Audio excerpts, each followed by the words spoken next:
دکان بو کریه او دیمنن کود گل بردوامی کریزا دارایی بوده نزیکی 2 سالان هر کود چزیده تر دکفنه برچاوان خودین دکانان جی لدهوک وسط بینن کو آستی به بازاری لدهوک جداتر لباجارندی داکتی او دبیجن گل کو اف کریزا دارایی بردوام به او چاوری نظمیا آستی به بازاری بریجا کا زور دکن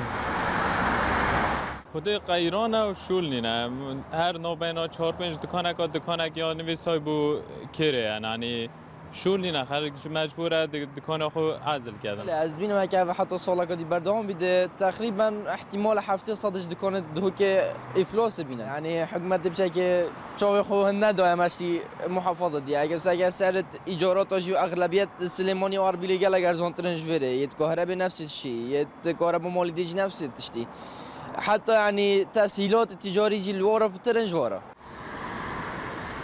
سروکی انجمن پارێزگەها دهوکێ jî cudahiyê nabînî di navbera parêzgeha dihokê û parêzgehên diniyên herêmê di aliyê bê bazariyê da.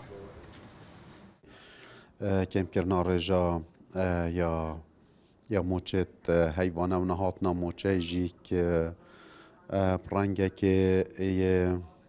yê rêkxistî an توقت خدا اوانا همیا بخو یعنی ارتباطک آن بجین تکدانک سیستم دهات خلکی بزارده و پارێزgarê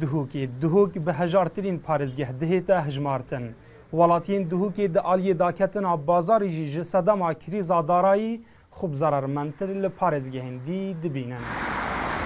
Dilşad Hîmû NRT Duhok